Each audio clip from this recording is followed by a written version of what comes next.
Jadi ketika ada netizen semua nih, kalau ada yang berduka gitu ya, pasti dia udah lelah menjawab pertanyaan ya. Jadi gak usah bertanya dulu kenapa bisa meninggal gitu, gimana ceritanya. Fokus ke kedukaan yang dia alami aja gitu. Kalau punya uang lebih boleh bawain makan, kirimin makan gitu, sekedar supaya dia merasa diperhatikan, diingat gitu. Tapi kalau enggak ya cukup tadi kirim pesan pribadi aja, tanya kabar atau minta maaf, tunjukkan kehilangan gitu. Insya Allah hal-hal sederhana itu juga cukup membantu sih gitu.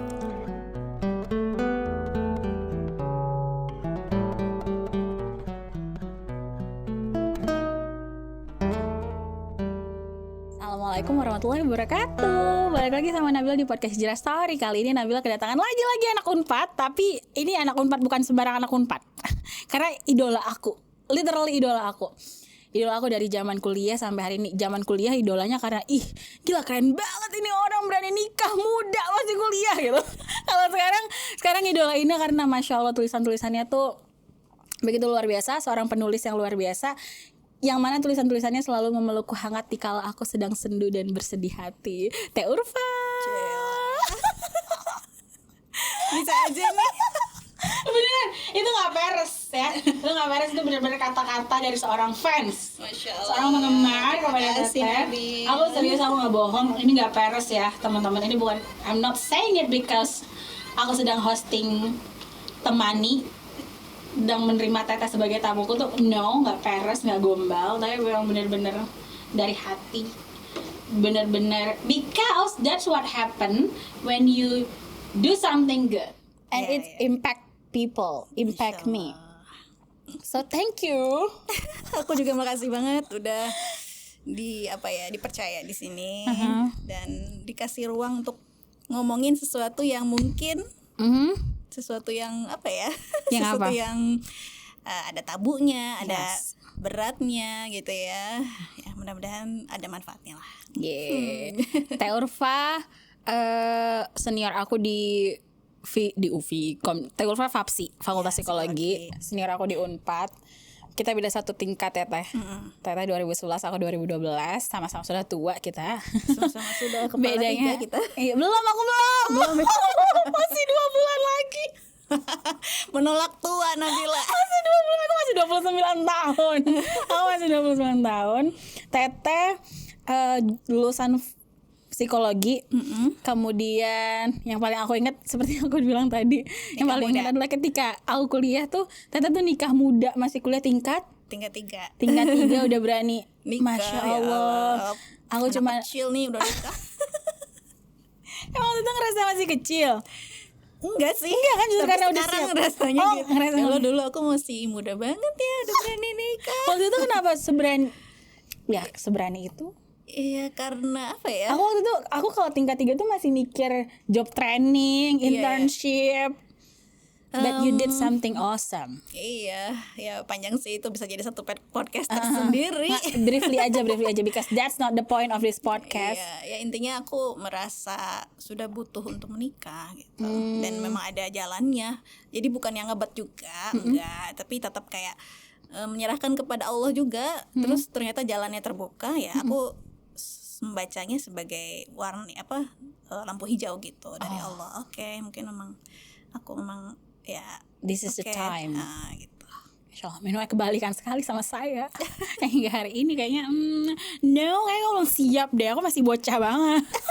Santai, gak apa-apa. Masih udah almost 30, tapi masih ngerasa belum siap. Anyway, Teteh, salah satu alasan kenapa aku mengundang Teteh hari ini, seperti yang aku udah bilang kemarin sama Teteh, bukan kemarin, tadi beberapa menit yang lalu. Beberapa menit yang lalu aku dibilang sama Teteh, kenapa aku ingin mendengarkan perspektif ini dari Teteh gitu. Karena seperti yang aku bilang, buku-buku Teteh tuh tulisan-tulisan Teteh tuh sangat menyejukkanku. Dan alhamdulillah ternyata apparently itu yang aku butuhkan. Kayak yang aku bilang kan, aku udah kehilangan bapakku tuh udah lama, udah 10 tahun. waktu pertama kali aku baca ini, yang ini this is my favorite ya. Bodoh amat ini mau promosi kayak apa kayak, because I love this so much, I love her so much. Aku ketemu sama buku ini tuh, Teteh bilang 2022, aku nggak ingat tepatnya kapan. Yang pasti lewat di beranda aku lah. Oh, Teh Urfa baru ngeluarin buku lagi gitu. Terus, kok judulnya sangat intriguing sekali ya. Wah, jadi aku beli langsung dua-dua. Terus Dua-dua ini kan. Nah, jadi udah lama tuh. Bapakku tuh udah lama meninggalnya, 2013. Teteh ngeluarin buku yang ini tuh 2022 atau 2023 gitu. Oke. Nah, itu aku kayak dalam kondisi yang aku tahu, aku ngerasa baik-baik aja gitu. Iya. Kemudian aku baca buku ini, apparently I am not okay. Aku tidak baik-baik aja. Tapi setelah aku baca, aku ngerasa mungkin itu yang ngebuat aku juga ngerasa cair dan oke aja untuk ngobrolin soal ini di podcast lah atau di sosial media aku. Karena ternyata dari yang aku tangkap dari Teteh tuh, ternyata kita nggak apa-apa loh ngobrolin hal ini, nggak apa-apa loh mengungkapkan kesedihan dan kedukaan kita, nggak apa-apa loh ngungkapin kerinduan kita sama orang yang udah nggak ada. Tapi lewat tulisan dan kata-kata mengekspresikannya gitu. Selama ini kan rasanya kayak ngapain sih? Semua orang juga kehilangan bapak ibunya. Nggak cuma lo, iya ngapain sih? Ternyata jadi banyak yang lebih sedih. Iya, gitu. ternyata enggak jadi penyakit di aku. Ternyata diungkapkan juga lebih baik gitu. Okay. Alhamdulillah. Nah, jadi aku pengen ngedengerin hero-nya aku nih. Masya Allah. Berat apa nih jadi lebay banget ya. Ternyata jangan nggak sugar coating ya sebagai ini. Teman sebagai teman ya. Teman bercermin gitu. Iya benar. Tapi cerminnya terlalu bagus. Beda banget. Anyway, jadi sebagai orang yang aku teladanin lah dalam hal ini dalam tulisan ya. Karena aku tidak menjalani day to day kehidupan Teteh ya. Tapi dari tulisan-tulisan Teteh sebagai orang yang bantu aku untuk ngerasa lebih baik. Lebih baik untuk menghadapi itu gitu. Aku mau tahu journey-nya Teteh sendiri kayak gimana dari proses nulis ketika pasca kehilangan Ustadz, kehilangan ayah Teteh kayak gimana? Gimana sih Teh? Let me know please. Panjang nih, nggak apa-apa. Iya dong, that's the whole point. Pokoknya podcast ini kita mendengarkan cerita Teh Urfa. Aku pengen tahu Teh Urfa seberapa strongnya sih bisa ya sehatin orang kayak gini. Udah sekuat apa sih? Gitu. Astagfirullahaladzim. Iya, so iya banget ya. Aduh ya Allah. Enggak, no. Thank you Teteh, thank you. Iya, oke. Jadi journey ya. Ya pasti banyak yang tidak bisa aku katakan ya. Maksudnya saking penuh banget ya. Dalam aku 3 tahun ya, ayahku meninggal tuh pas COVID. Juli 2021, 17 Juli 2021. Masa-masa yang kita tuh mungkin udah kebal ya dengan informasi ambulans, kematian ya WA, terus kayak dibutuhkan donor plasma, dibutuhkan obat-obat yang langka tuh waktu itu, dan harganya mahal gitu kan. Ya pokoknya itu udah seliuran tuh hari-hari di WA kita gitu ya, di medsos. Dan pastinya kita kayak udah agak mati rasa lah, ada rasa kayak aduh nggak siap nih, maksudnya supaya tetap berfungsi gitu. Akhirnya kita jadi kayak mati rasa. Aku juga gitu. Jadi di masa itu udah terlalu banyak berita duka, terus ada defense mechanism gitu, mempertahankan diri dengan cara jangan terlalu dirasain. Nah, jangan terlalu dirasain, udah stay calm gitu ya, terlihat tenang ya di depan. Padahal waktu itu ayahku udah masuk rumah sakit akhir Juni. Ya 28 atau 29 Juni ya udah masuk rumah sakit. Jadi meninggal 17 Juli. Jadi sekitar 2 minggu lebih ya di rumah sakit. Itu masih aku merasa everything is fine gitu. Ya itu karena mekanisme tadi ya. Aku nggak bilang itu kuat ya. Itu bukan ciri orang yang kuat ya. Maksudnya bukan menentukan kekuatan. Ya ini yang aku rasakan itu ya tadi karena aku tidak siap sebenarnya. Nah dan ini aku sadari setelah berjalan hari demi hari ya, maksudnya sudah 3 tahun dan merefleksikan lagi yang sudah aku alami. Oh kenapa ya dulu aku kayak gini gitu. Nah sampai mana ya tadi? Ya hari-hari itu ya. Jadi ketika ada info ayahku perburukan, masuk ICU, dan ICU-nya bukan ICU biasa kan ya waktu COVID itu, ICU yang kita tuh nggak bisa lihat, cuman pakai monitor gitu, nggak boleh sama sekali masuk gitu karena isolasi kan COVID. Dan ayahku dipasangin alat-alat apa tuh, ventilator macam-macam lah. Dan aku cuma bisa lihat di layar gitu. Itu masih ada perasaan semuanya akan baik-baik saja gitu. Nggak, ini bukan akhirnya gitu. Nah, dan emang ayahku mengalami perbaikan. Jadi ketika ada fase turun tuh kan ya, saturasi dan lain-lain, terus ada perbaikan tuh, jadi lebih baik gitu. Nah, tapi ya ini mungkin sebuah pelajaran ya buat aku supaya tidak merasa aman gitu ya. Justru ketika terlihat grafiknya membaik itu mungkin momen terakhir gitu. Dan benar aja ketika malamnya itu ada kabar baik, subuhnya aku terbangun dan ayahku udah nggak ada gitu. Dan aku tuh semalam itu kerja sedih banget. Dan semalam itu tuh aku masih kerja, aku freelance kan ya, masih di depan laptop gitu, masih mengerjakan amanah gitu. Dan ketika bangun subuh dibangunin sama ibuku nggak bilang ya, ibuku cuman ya bangun teh cepet-cepet. Tapi dari wajahnya aku tahu ibuku tuh nyimpan sesuatu gitu. Dan aku buru-buru lihat WA, ternyata dari jam berapa ya, dari sebelumnya tuh udah ada WA dari kakakku minta doa segala macam. Dan Abi udah nggak ada gitu. Aku nggak nangis ya waktu itu pas lihat WA.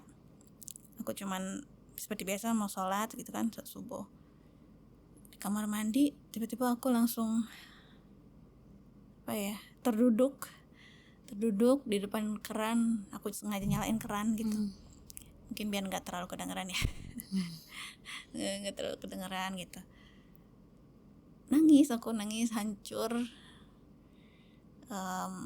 Sebenarnya di saat itu aku nggak tahu apa yang aku rasain ya.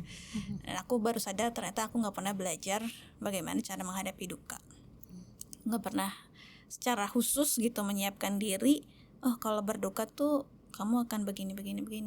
Mungkin pernah ya sekilas di kuliah dulu, atau ketika ikut pelatihan atau baca buku, itu pernah lah kayak baca teori kedukaan gitu kan. Ada 5 tahap kedukaan. Tahu secara kognitif tahu, cuman ketika sudah dilalui, dirasakan kok gini ya gitu. Kayak nggak pernah ada yang mempersiapkan aku nggak pernah mempersiapkan diri menghadapi hari itu gitu.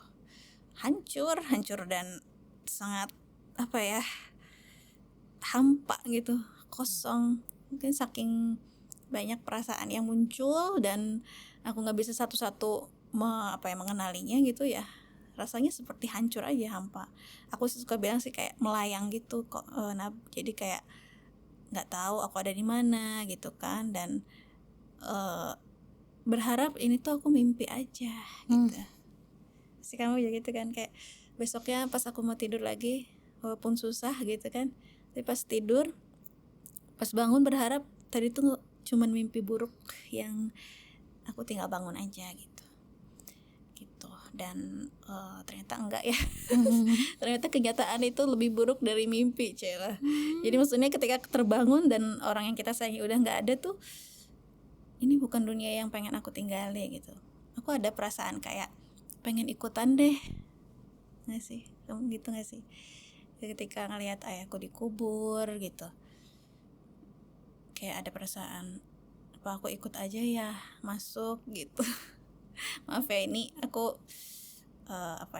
berusaha jujur nih ya, aku tidak menutup-nutupi gitu. Ada perasaan kayak waktu kan ayahku dimakamkan di Tasik ya. Nah, aku di Bandung. Waktu sakit tuh masih di Bandung. Jadi kita nganterin tuh dari Bandung ke Tasik. Biasanya kan perjalanan 3 jam ya kalau normal. Nah, ini karena pakai ambulans, dikawal gitu kan. Itu perjalanan gak nyampe 2 jam. Ngebut banget, cepet banget. Kebayangkan bawa pakai ambulans, jadi kita harus ngikutin ambulans, nggak boleh lengah gitu. Makanya supirnya juga cepet-cepet. Nah di saat perjalanan itu tuh aku tuh kayak ada bisikan-bisikan apa ya, gelap lah gitu, bukan kayak perasaan aku tidak menyangkal ya itu ini perasaan aku murni gitu. Dia bilang kayak ya kalau kita apa namanya tabrakan nih bisa ikutan Abi dong gitu. Karena ngebut kan kayak gimana ya kalau ini masuk jurang atau apa gitu kan, jadi kita nyusul Abi gitu bareng-bareng gitu. Ya ada aku perasaan kayak gitu, jadi nggak sekuat itu juga gitu. Manusiawi ya, aku juga berusaha memeluk perasaan-perasaan itu, tidak menyangkal gitu.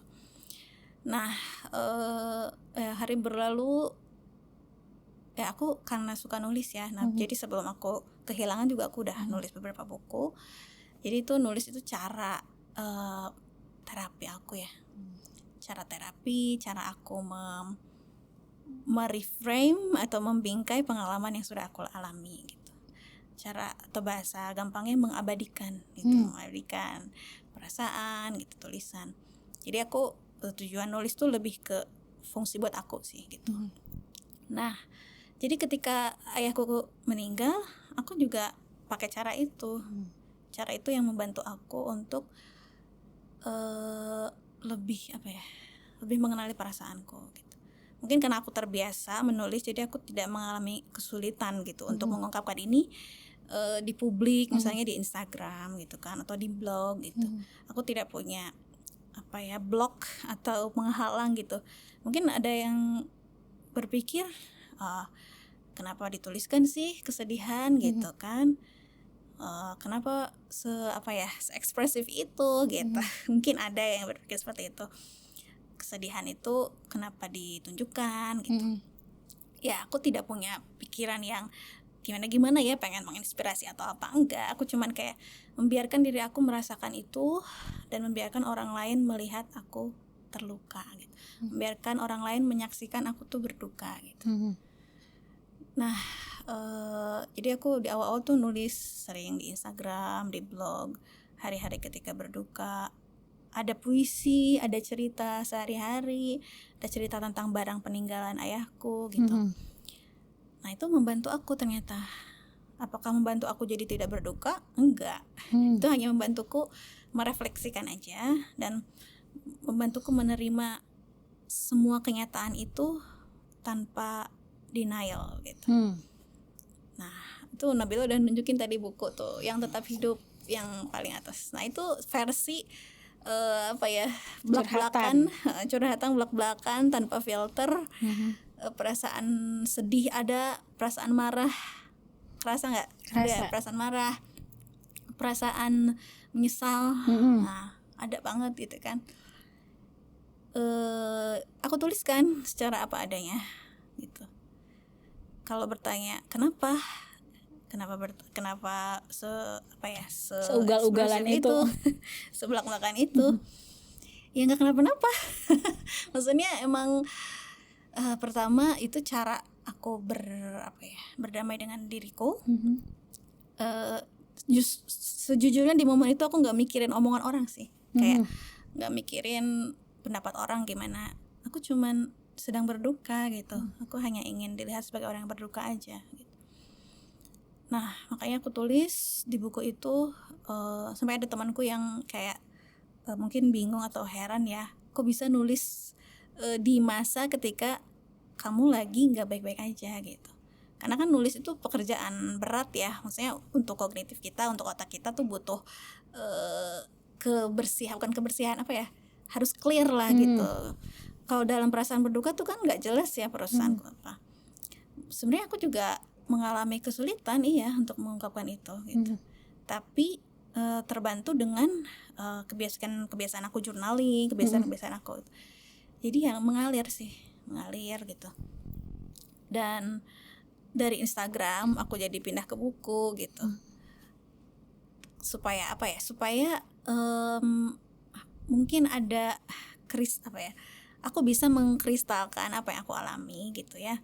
Terus aku kompilasikan sebenarnya buat diri aku juga gitu. Diri aku ketika nanti hari-hari ini nih misalnya udah berapa tahun berlalu, aku bisa melihat lagi gitu kan, merevisiting gitu perasaanku yang dulu gitu. Dan ya syukurnya buku itu tuh jadi bermanfaat kayak yang kamu Nabila bilang gitu, kayak ternyata bisa memeluk orang yang sedang berduka, sedang kehilangan gitu.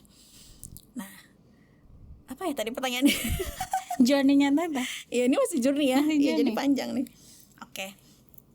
Iya, jadi agak persingkat lah ya, Jadi dari buku pertama itu gini dulu deh. Jadi setelah ayahku meninggal itu yang aku rasain ya, Nab. Aku tuh diajarin sama Allah.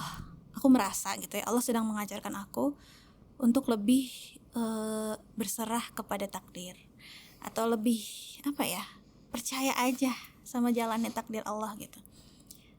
Berserah, nggak menolak, nggak menyangkal, nerima gitu. Itu pelajaran yang aku dapat ya ketika ayahku meninggal.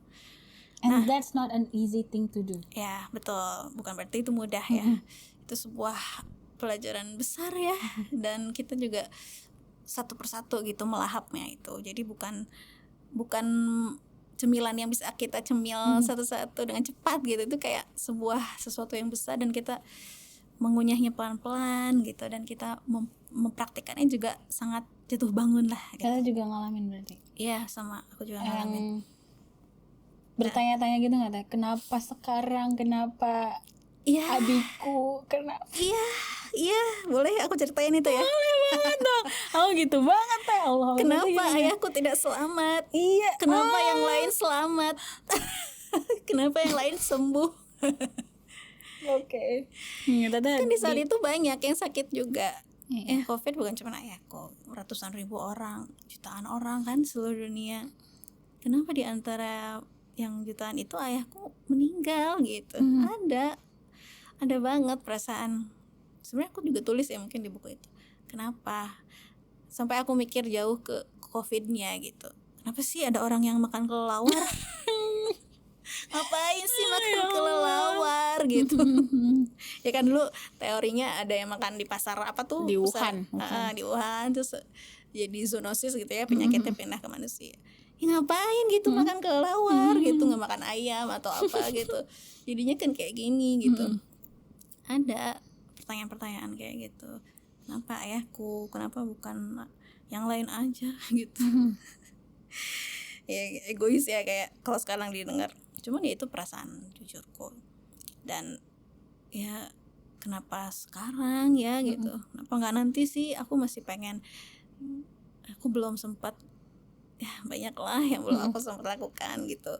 Aku pengen lihat ayahku nganterin cucu-cucunya sekolah, cucu-cucunya nikah gitu ya, umurnya panjang gitu.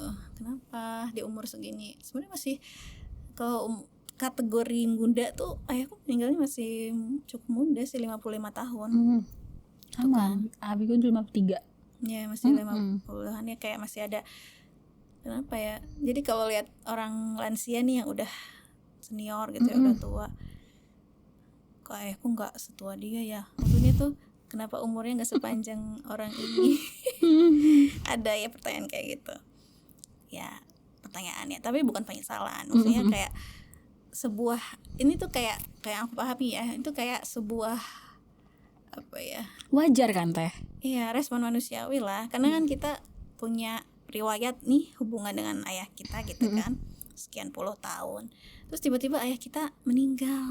Kan riwayat itu nggak tiba-tiba hilang juga. Harapan-harapan kita tentang masa depan tuh nggak tiba-tiba hilang juga. Kita masih punya kan harapan, pengen melihat ayah kita apa gitu kan. Kayak tadi aku lihat ayahku nganterin anak-anak cucu-cucunya sekolah gitu, atau nganterin anak-anaknya yang adik aku nih yang bungsu yang belum nikah gitu kan. Banyak gitu harapan yang masih tersimpan gitu, yang seandainya masih ada tuh pengen dilakukan gitu. Ya tapi ya tadi ternyata aku diajarkan untuk berserah. Ya kata-kata yang sangat simpel tapi susah ya. Berserah, akhirnya kayak yaudah kamu mengalir aja dengan kehidupan ini gitu, takdirmu. Nah dari pengalaman itu ya ketika nulis buku nih, aku sambungin ke nulis buku ya. Kenapa nulis buku? Bahkan aku bisa nulis 3 buku yang tentang mirip-mirip lah ya, tentang kedukaan gitu. sebenarnya tidak ada rencana khusus. Nah, ini yang aku pelajari juga. Jadi ketika ayahku meninggal tuh kan, kamu nggak bisa berkuasa menentukan semuanya gitu, ibaratnya gitu. Ayahmu udah waktunya meninggal, ya nggak bisa kamu minta mundur gitu. Nah, makanya ketika buku ini sebenarnya lahir bukan atas rencana. Bukan atas rencana. Ya, jadi benar-benar jadi benar-benar hasil aku mengikuti takdir aja, jalan aja gitu. Ketika aku lagi nggak ngapa-ngapain nih, momen-momen berduka yang ya sehari-hari biasa aja, kehidupan biasa gitu ya, ada editor approach gitu ya, mengirim pesan, terus ya singkat cerita ngajak bikin buku gitu. Di saat itu lagi berduka gitu ya, bisa aja aku tuh bilang enggak deh, aku tuh lagi nggak bisa menulis apapun nih sekarang gitu. Tapi mungkin karena tadi aku udah sedang diajarkan gitu ya, sedang diajarkan untuk berserah, ikutin jalannya. Aku melihat ini tuh sebagai opportunity gitu, atau pintu yang Allah buka.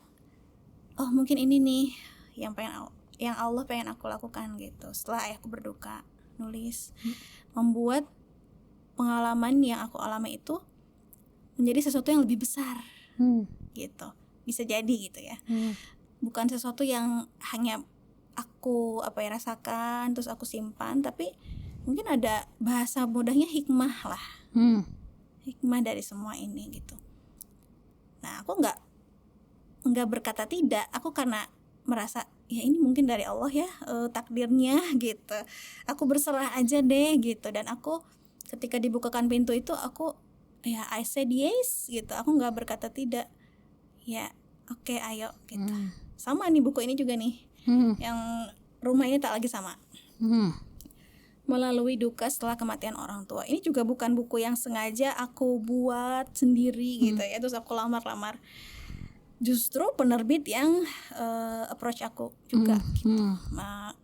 Menawarkan project atau penawaran buku tentang berduka gitu. Jadi, dan sama seperti tadi, aku nggak mau menolak karena mungkin ada something gitu loh yang Allah pengenkan gitu. Mungkin ini pintu yang ya kayak kalau ngeliat ke belakang tuh, ini jadi dengan meninggalnya ayahku mungkin Allah pengen aku ada di pintu ini.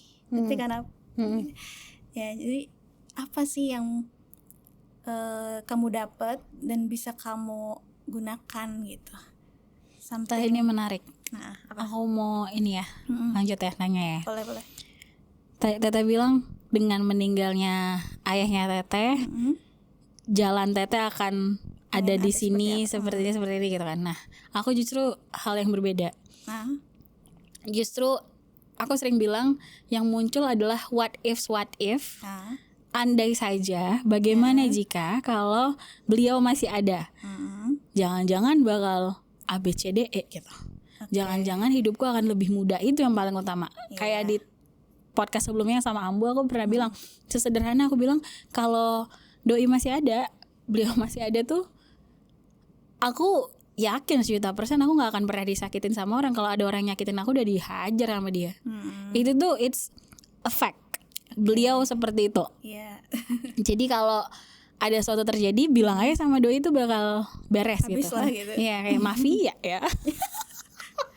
I mean kayak gitu, sangat protektif untuk hal-hal seperti itu. Jadi aku ngerasa kalau doi masih ada tuh pasti bakal lebih mudah gitu. Kalau beliau masih ada pasti bakal kayak gini. Jadi kebalikannya, justru seolah-olah kayak enggak, takdir Allah nggak oke banget nih kayaknya gitu. I'm so sorry. Itu ada fase seperti itu aku kayak gitu. Ada fase seperti itu. Jadi justru mempertanyakan takdir ini. Kok kayak gini gitu, kenapa gitu. Jadi justru bukan nggak mikir iya sih, kalau emang dikulik lagi ternyata ada hikmahnya. Kenapa Allah ambil ayahku di saat itu gitu. Tapi kan aku juga nggak bisa memungkiri, ya kan kalau masih ada dia datang ke wisudaan aku gitu. aku bisa ngelihat aku bisa tahu apa yang dia rasakan terhadapku saat itu. Ini justru dengan ketidakhadirannya justru penyesalan, perasaan bersalah. Justru itu yang terus bertumpuk berhari-hari, berbulan-bulan, bertahun-tahun. Dan justru membuat aku bertanya-tanya, kenapa Allah? Kenapa? Why me? Allah, biasalah. Si paling korban. Manusiawi. Gimana teh? Iya, sebenarnya aduh aku juga banyak yang skip nih, kayaknya ceritanya tuh terlalu apa ya, terlalu Panjang cepat ya? lah Oh, oke. Ya kayak aku juga Tata mengalami juga itu, gitu? manusiawi sih. Ya misalnya gini ya, aku tuh di keluarga aku satu-satunya yang nulis buku. Yang sampai benar-benar nulis buku gitu ya, terus menekuni gitu. Dan itu aku dapat dari ayahku. Kan ayahku nulis buku juga ya. Gitu. Bahkan dulu aktif di majalah gitu kan. Kalau tahu tuh kayak majalah Umi, majalah yang Anida, Percikan Iman, pokoknya majalah Islami yang dulu sangat terkenal lah gitu. Nah, itu ayahku kerja di situ. Nah, jadi aku tuh sama ayahku punya kesamaan dalam hal menulis gitu. Ketika ayahku nggak ada, apa yang aku rasakan? Aku tuh kayak kehilangan orang yang mengerti aku gitu, yang tahu rasanya susahnya atau senangnya menulis gitu, yang paling bangga gitu, paling bangga ketika anaknya bisa nulis buku gitu. Aku kehilangan banget, dan ada perasaan kayak kalau ayahku masih ada, pasti dia bakal paling ini aku nih, bangga mendukung aku, bahkan suka ngasih kayak buku-buku ini nih, baca buku ini teh gitu. Pernah ngasih buku menulis populer, teh baca deh buku ini supaya misalnya lebih bagus gitu tulisannya. Nah itu tuh nggak aku dapatkan dari anggota keluarga yang lain gitu, karena memang ininya beda-beda ya, interestnya beda-beda gitu. Makanya ketika ayahku meninggal tuh aku terasa sendiri gitu, sendiri, dan nggak ada yang gimana sih kayak mengerti gimana rasanya jadi penulis gitu, terus membanggakan atau ya sekedar mengapresiasi gitu loh. Bukan yang nggak ada ya, ada memang keluarga mengapresiasi, cuman beda aja gitu rasanya ketika ayahku yang mengapresiasi tuh. Iya, ada perasaan kayak gitu. Terus ya ini hal yang umum juga sih ketika seorang kepala keluarga meninggal, ya kan, pasti perjuangan keluarganya untuk menggantikan perannya tuh kan ada kan, berat kan, mencari uang ya kan, harus mencari nafkah ya kan. Aku juga sama mengalami itu, dan ada pertanyaan, seandainya abiku masih ada ya gitu, seandainya abiku masih ada ya kita nggak harus susah payah mencari uang kayak gitu gitu kan, pasti masih ada yang menopang kita gitu, namanya kan kepala rumah tangga ya, jadi kayak tulang punggungnya gitu. Dan ketika tulang punggungnya nggak ada, kayak bercerai-berai. Bener, kayak tercerai-berai, kita tuh kayak nggak tahu mau ngapain, harus ngapain gitu kan. Ada fase itu yang ya tidak selalu aku ceritakan juga di buku-buku gitu ya, tapi aku secara umum aja aku bahas di bukuku gitu ya, bahwa ketika kehilangan ayah itu rasanya rumah ini tak lagi sama gitu. Jadi kayak banyak yang hilang. Ibaratnya ayah tuh kan ayahku ya, ini bukan ngomongin semua ayah di dunia gitu ya. Aku takutnya ntar ada yang merasa enggak, ayahku enggak, bapak gue enggak gitu perasaan. bapakku udah ya gitu kan, ini kan ayahku gitu, ayahku tuh yang menyatukan keluarga kita gitu. Jadi ketika ayahku nggak ada tuh agak kesulitan untuk untuk menjadi keluarga yang utuh. Tahu kan ya, jadi kayak kehilangan rumah yang selama ini tempat kita pulang gitu, kehilangan orang yang mempersatukan kita gitu. Ya ada perasaan kalau Abi masih ada, nggak usah mengalami kesulitan kayak gini nih kita nih gitu kan. Masalah-masalah kayak gini tuh gampang lah kalau abiku masih ada gitu. Udah ya kayak gitu. Ya tapi terus akhirnya bisa jadi ke realization bahwa accepting gitu accepting bahwa takdir ini ternyata mengantarkanku ke sini tuh gimana teh? Oke. Yang ini aku alami ya. Adalah aku melihat pakai sudut pandang ayahku. Oh. Jadi kan pertanyaan-pertanyaan itu lahir karena aku pakai sudut pandang aku kan. Heeh. Kenapa begini, ini susah nih gitu kan. Tapi aku coba, ini aku juga belajar dari buku-buku ya. Maksudnya apa yang dialami orang aku juga praktikkan. Nah, ternyata ketika kita mengubah sudut pandang, pakai sudut pandang orang yang sudah tidak ada, itu memberi dampak yang cukup besar. Nah, Oke. Gimana tuh? penasaran? Gimana Beban? Iya. Contohnya gini. Sudut pandang aku nih sebagai anak yang ditinggal. Duh, jadi nggak punya kepala keluarga atau nggak punya tempat untuk bergantung gitu ya. Tapi aku pakai sudut pandang ayahku. Bayangin dong seumur hidup dia capeknya kayak gimana menjadi kepala keluarga, menjadi kakak bagi adik-adiknya, menjadi kebanggaan orang tuanya. Dari kecil sampai umur 55 tahun punya banyak beban gitu di ya dalam semua halnya ya, entah di dakwahnya juga gitu kan, di keluarganya juga, di politiknya juga. Sebesar apa bebannya? Nah, aku mencoba memahami sudut pandang itu gitu. Nah, ketika ayahku meninggal dengan sudut pandang itu, aku jadi ngelihatnya kayak it's time to rest. Itu mungkin saatnya untuk ayahku beristirahat dari semua kelelahan beliau, dari semua beban duniawi gitu. Kayak kasihan gitu. Mungkin ayahku memang harus beristirahat dengan cara Allah gitu. Harus diistirahatkan sama Allah tuh dengan kematian. Kalau nggak istirahat ya Teh. Kalau enggak akan selalu ada beban Bekerja terus gitu kan. Ya, berapa orang coba yang bergantung sama beliau gitu. If you know who he was, berapa orang, banyak banget. Iya, dan yang kehilangan justru juga sebanyak itu. Banyak banget, ya betul. Dan yang kehilangan juga bukan cuma keluarganya ya. Sangat banyak lah yang merasa apa ya, belum siap lah saat itu. Ya jadi dengan mengubah sudut pandang itu, aku jadi kayak ya it's not about me gitu. Bukan cuma tentang aku aja kematian ini gitu. Ayahku juga punya perjalanannya sendiri gitu. Nah, sekarang perjalananku juga adalah milik aku gitu. Jadi kalau aku tarik-tarik ayahku atau misalnya aku berandai-andai, itu kayak nggak adil buat ayahku gitu. Kayak kamu kan udah saatnya untuk menjalani hidupmu gitu, dan udah saatnya untuk mengambil langkah gitu.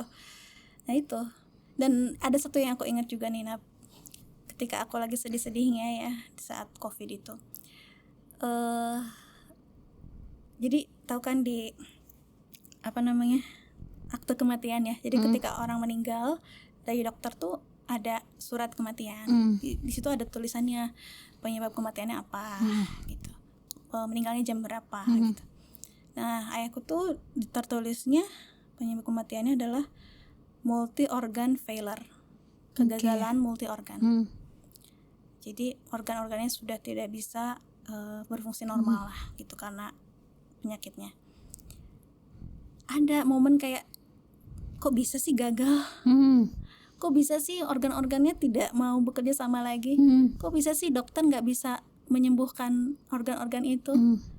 Kok bisa gitu? Kenapa nggak sembuh? Kenapa nggak bisa gitu? Ya kenapa ya? Dan setelah berbulan-bulan kemudian gitu, aku baca sebuah buku.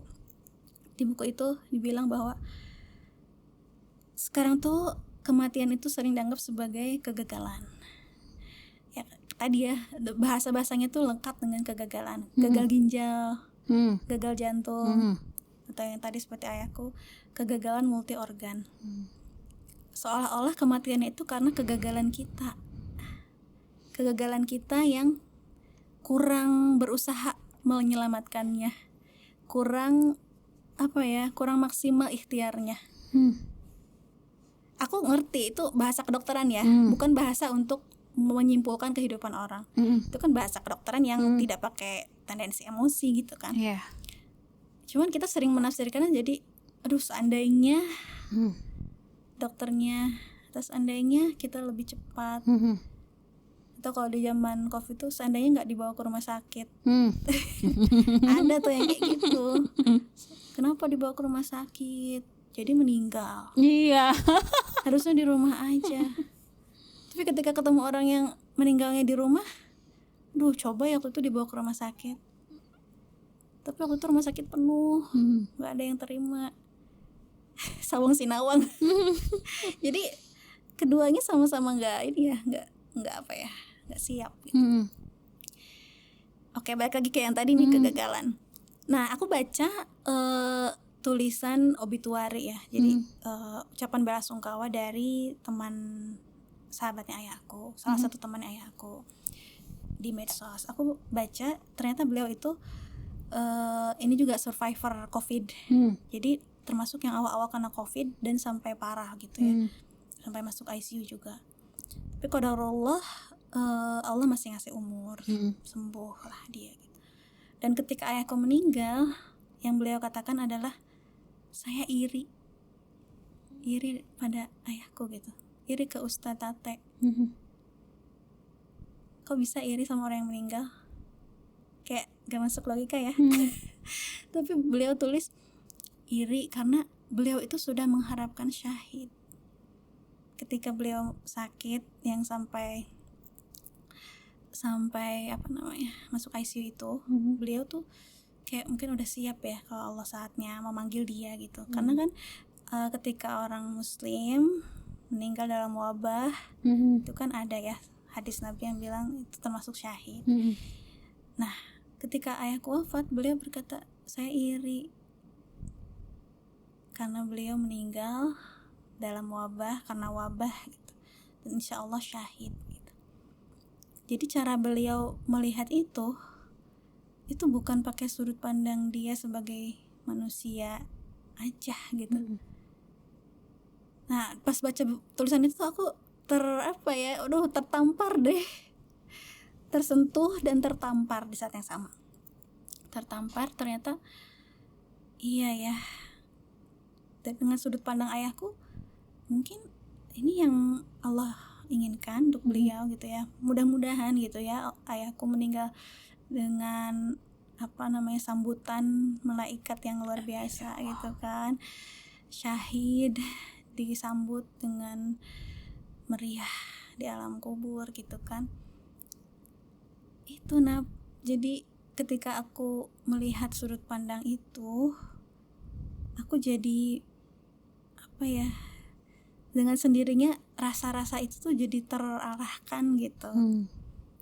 Dan mungkin itu mempercepat untuk menerima, untuk sampai ke tahap menerima gitu.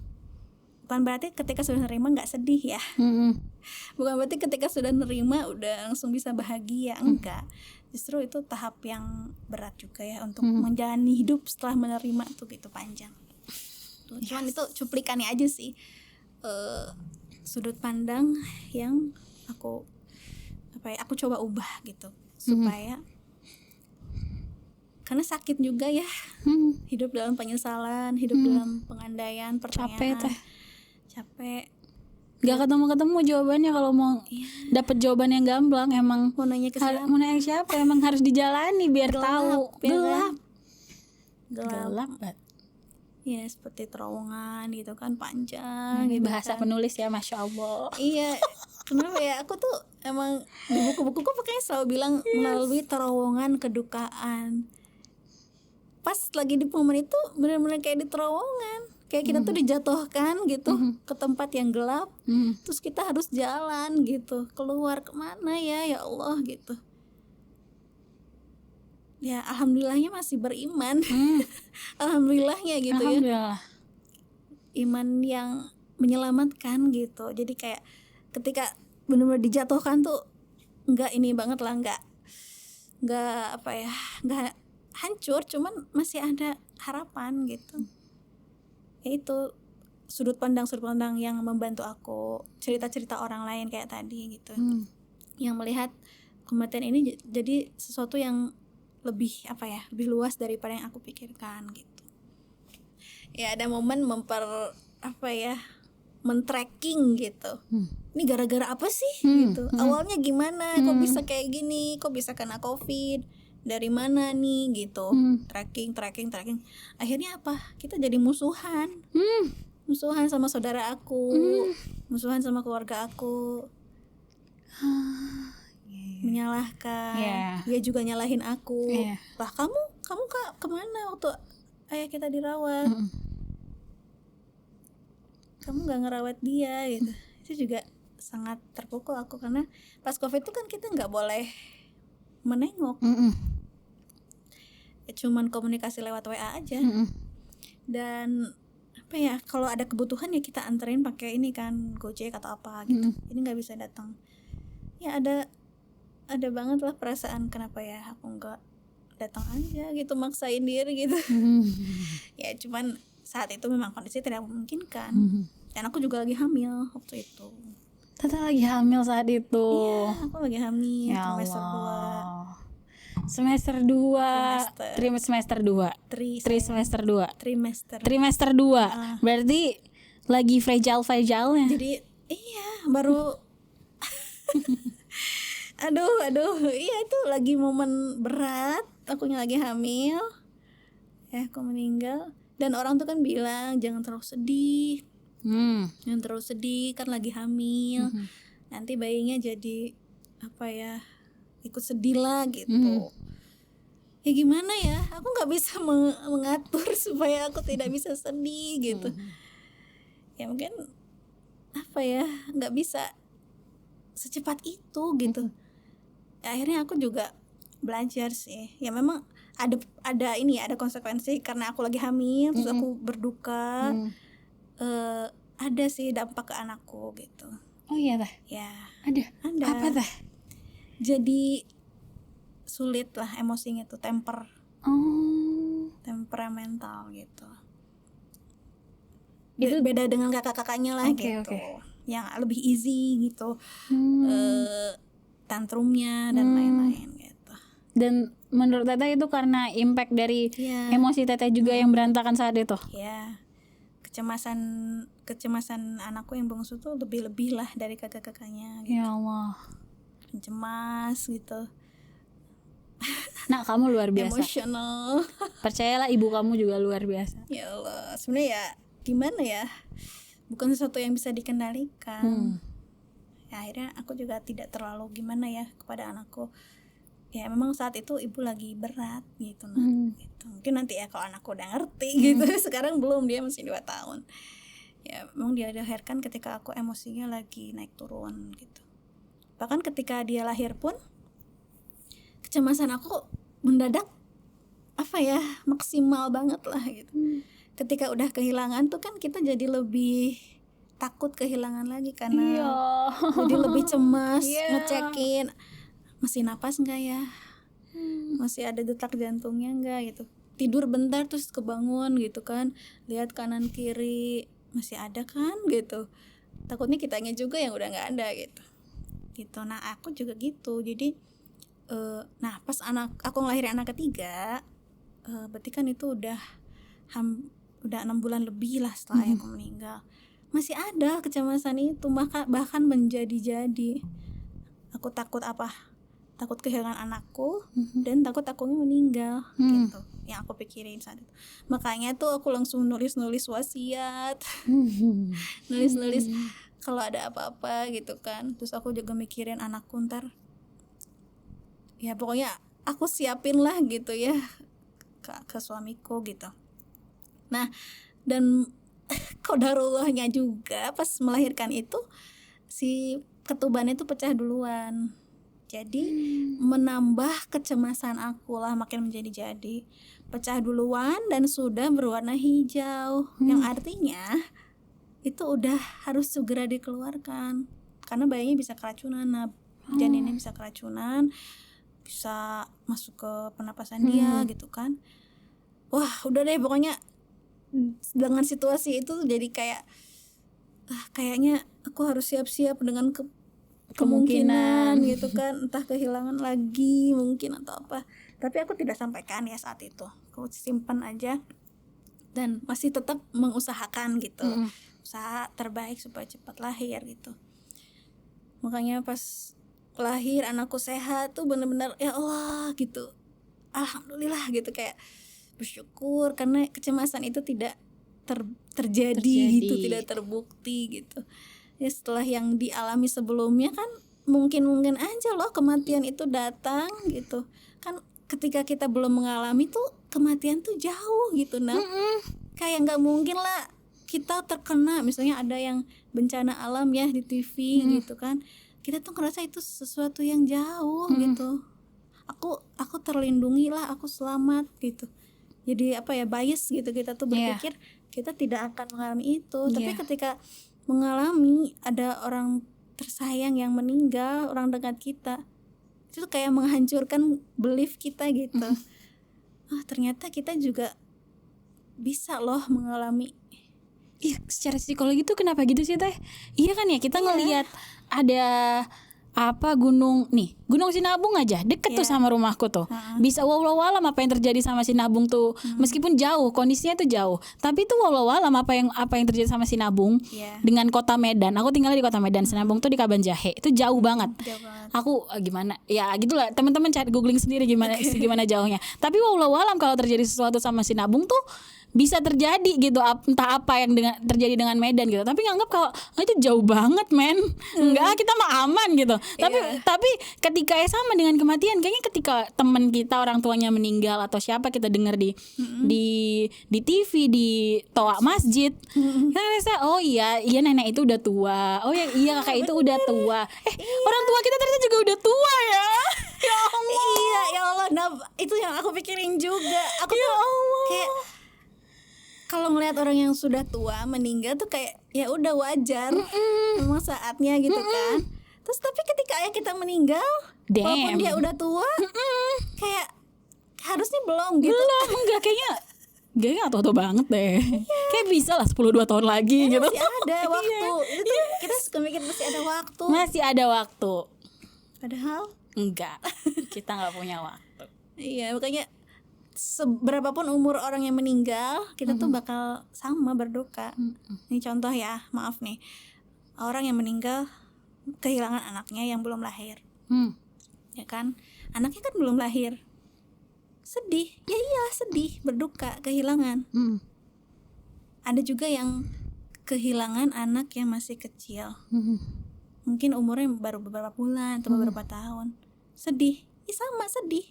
Terus kita kehilangan ayah kita udah panjang, padahal maksudnya dalam hitungan manusia umurnya udah ada panjang lah, 50 tahun gitu. Ya tetap aja sedih. Nggak ada yang masih terlalu sebentar, nggak bisa sedih, atau ini udah terlalu lama, harusnya udah cukup puas, harusnya nggak sedih. Nggak, ternyata nggak kayak gitu.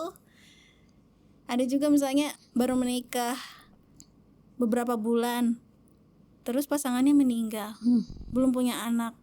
Ada tuh orang yang bilang harusnya nggak usah terlalu berduka, kan baru nikahnya, belum punya anak juga, kenapa bersedih? Ya nggak bisa. Ya ada, maksudnya berapapun umurnya gitu kan, dalam kondisi apapun, siapapun itu, berduka itu sesuatu yang tidak bisa dihindari. Kan? Semua orang tuh punya riwayat, atau kalau misalnya anak atau orangnya masih muda tuh kita mikir masih banyak yang belum kita lakukan gitu, kita masih punya harapan gitu kan. Kalau misalnya yang meninggalnya udah berumur, kita mikirnya banyak kenangan sama dia, ya kan, banyak juga yang pengen masih kita lakukan sama dia. Jadi setiap orang itu apapun kehilangannya itu valid gitu. Jadi nah ini aku juga suka agak gemes gitu, karena ada orang yang nggak banyak sih, cuman ada orang yang suka membanding-bandingkan kedukaan satu dengan yang lainnya gitu. Ada nggak sih, Nap? Kamu ada? ada ya. Beberapa waktu lalu kan aku kedatangan teman aku yang juga baru qadarullah kehilangan anaknya. Anaknya baru lahir banget, berapa hari gitu. Ya logikanya kayak Teteh bilang tadi gitu. Logikanya sebentar doang dia sama anaknya gitu. Kenangannya tuh sebentar doang. Memiliki meskipun kita tidak pernah memiliki apa-apa ya. Memiliki itu cuma sebentar gitu. Tapi justru adalah momen itu yang membuat dia kok cuma sebentar. Yang ngebuat dia hancur dan babak belur tuh ya kok cuma sebentar, kok nggak diberi kesempatan, apa yang kurang, apa yang salah dari aku lakukan gitu kan. Anaknya juga sakit kan Teh. Jadi ngerasa justru penyesalannya luar biasa karena itu. Nah aku juga nih Teh, aku tuh dibilang anak anak kesayangannya bapakku di rumah. Anak kesayangan bapakku di rumah yang dari kecil tuh sangat ditimang-timang dan dimanja. Tapi ceritanya juga karena aku penyakitan, dari lahir tuh penyakitan, jadi ya disayang banget lah. Dan beliau tuh senang banget punya anak perempuan yang selucu dan segemas aku. Saat itu serius aku tuh dibawa-bawa kemana-mana, dibawa-bawa ke kantor ya, dia kerja ngebawa aku, cuman aku doang nggak bangku nggak. Kasihan deh lo. Saking pengen deket terus ya. Adik aku juga enggak. Tapi itu enggak, ironinya adalah aku tidak ada di saat-saat dia terakhir. Aku enggak membersamai dia saat-saat dia sakit karena aku kuliah kan, karena aku merantau kuliah di Unpad. Sedangkan beliau tuh emang kansernya udah lanjut lah. Udah emang di masa-masa itu emang udah rasanya emang jauh untuk sembuh gitu. Nah, tapi aku enggak membersamai dia, makanya itu penyesalan juga yang luar biasa di diri aku. Padahal seumur hidupku di tahun-tahun sebelumnya kami bersama gitu. Aku menghabiskan banyak waktu bersamanya, dia menghabiskan banyak waktu bersama aku. Dia menyayangiku dengan cara yang berbeda, dengan kakak dan adikku. Sorry to say guys, tapi kalian setuju kan? Ya kalau diobrolin tuh pada sepakat ya. Jadi tapi ironis sekali.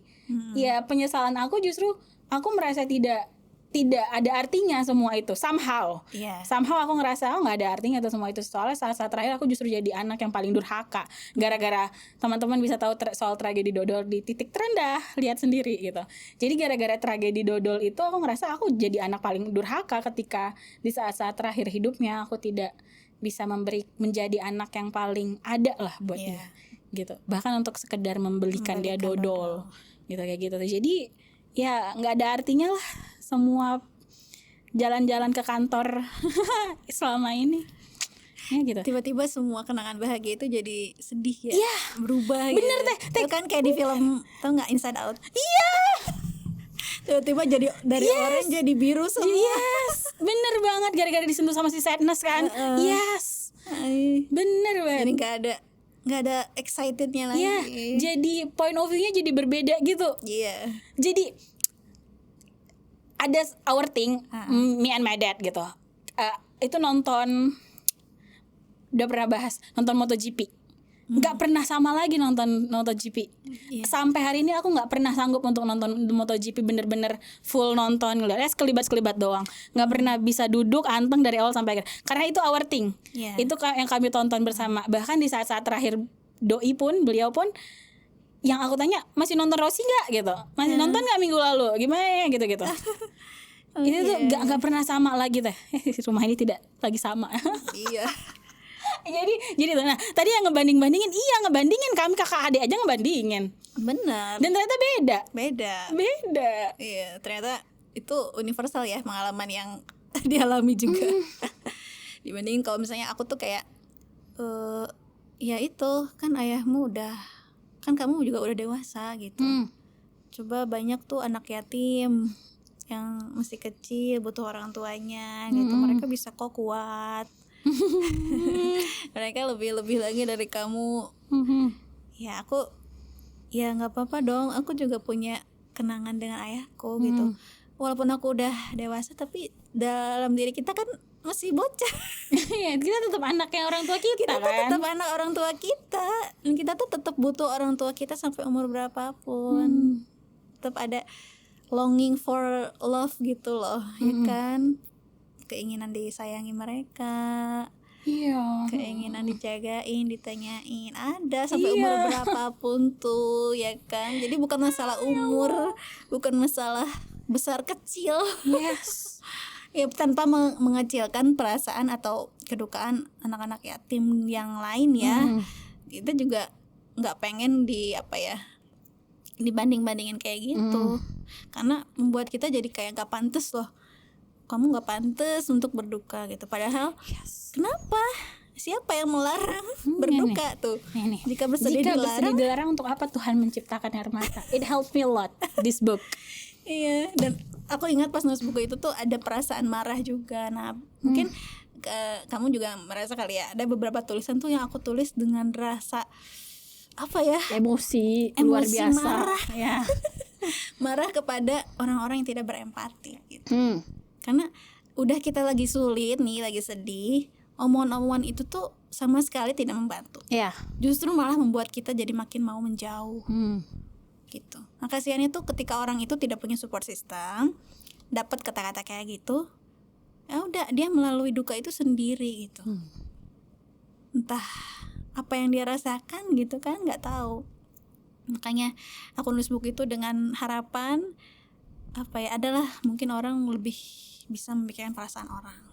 Dan aku pakai sudut pandang banyak menyitir ayat-ayat ya.